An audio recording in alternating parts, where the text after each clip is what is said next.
সবাই মিলে বেলুর মধ্যে যাবো। তো আগে থেকে প্ল্যান করা ছিল। আমি গেছিলাম কলকাতা থেকে, সকাল সকাল বেরিয়ে পড়েছি।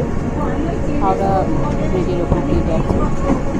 সাইডে গঙ্গাকে দেখতে দেখতে ট্রেনে উঠলাম। একাই যেহেতু নানা রকম হাত পাত পাচ্ছি, ঠিক সময় তাদের সাথে দেখা হবে কিনা, তারা আসছে দেখা করছে, কারোর সাথে যাচ্ছি সেটা তোমাদের দেখতে হবে পুরো বেলুর গিয়ে পৌঁছলাম এবং তাদের সাথে গিয়ে বেলুর মাঠে গিয়ে হাজির দিয়েছে।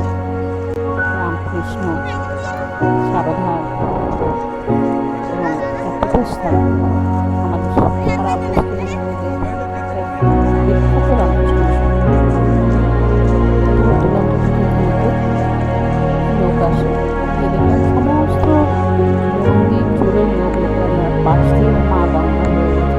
পরিবেশটা এত সুন্দর, এত সুন্দর। চার পাঁচটা ছোট্টবেলায় বাবা মার সাথে এসেছিলাম,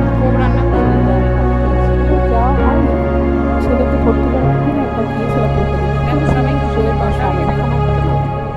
এখানে দেখো কাদের দেখতে পাচ্ছি। আমার পুরো ফ্যামিলি, বাপের বাড়ির সমস্ত ভাই বোন, ভাইয়ের বিশেষ সবাই এসে হাজির হয়েছে। এখানে এখন অনেক রকমের নিয়ম কানুন রয়েছে। খাবার মঠ পরিদর্শন করে চারপাশের ভেতরে তো ছবি তুলতে দেয় না, তার ফলে চারপাশের ছবিগুলো তুলেছে।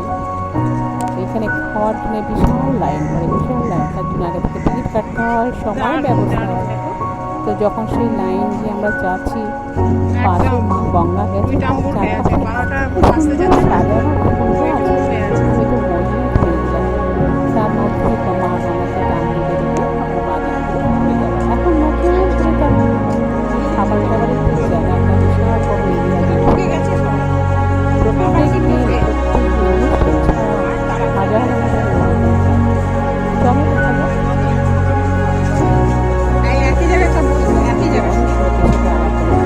যারা এইসব নিয়ে কথা বলছে, তার মধ্যে কিছু কিছু জিনিস এত ভালো হয়েছে, সেগুলোকে আমি হাইলাইট করছিলাম। ভালো লাগছিল। অনেকদিন পরেতে বাইরে বেরিয়েছিলাম, সবার সাথে দেখা হয়েছে, একটা আনন্দ। দ্বিতীয়ত মা গঙ্গাকে পাশে দেখতে পাচ্ছি, পবিত্র মা গঙ্গা। মানে পরিবেশটা এত সুন্দর, এত সুন্দর। কত লোক এর টানে আসে, ভীষণ ভালো লাগছে। সকলের মধ্যে দিয়ে যেতে এত সুন্দর কভার হয়েছে, যদিও গরম ছিল সাংঘাতিক। তার মধ্যে আস্তে আস্তে হেঁটে চলেছি এবং চাহার পাশে প্ল্যানিং করে এত সুন্দর ফুলের গাছ করেছে, চোখ পড়ে হয় গায়ে। অনেকেই এখানে আসে। সকালবেলা থেকে নিয়ম নিষ্ঠার মধ্যে পুজো হয় এবং খুব ডিসিপ্লিন মেনে যায়। চারপাশে এই যে ফুলগুলো আমাকে ভীষণ ভালো লাগছিল, এত সুন্দর লাল হয়ে পূর্ণ হয়ে যায়। দেখো ডান দিকে বিশাল বড় এখনো পর্যন্ত কাজ শুরু হয়েছে, কমপ্লিট হয়নি, কিন্তু যেটা পুরোনো রুম সেখানে দেখানো হচ্ছে।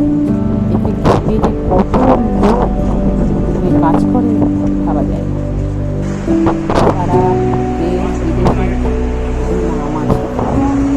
আগে যখন গেছিলাম তখন এতটা অ্যারেঞ্জ ছিল না, কিন্তু এখন সাংঘাতিক ব্যাপার।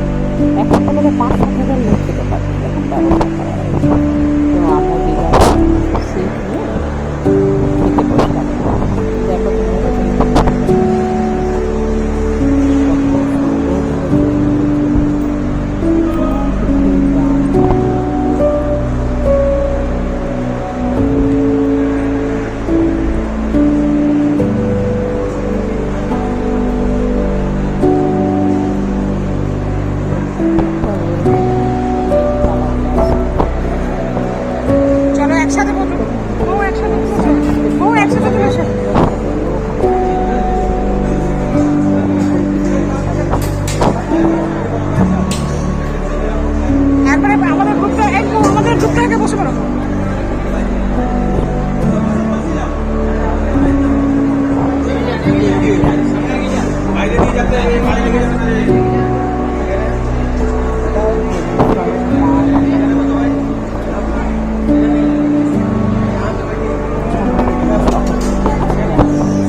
বসে থাকতো বউরা, যতক্ষণ সমস্ত লোক বসে তো ততক্ষণ তো খাবার থাকবে, খাওয়ার বেশিক্ষণ কত তোমরা দেখে বুঝতে পারবে।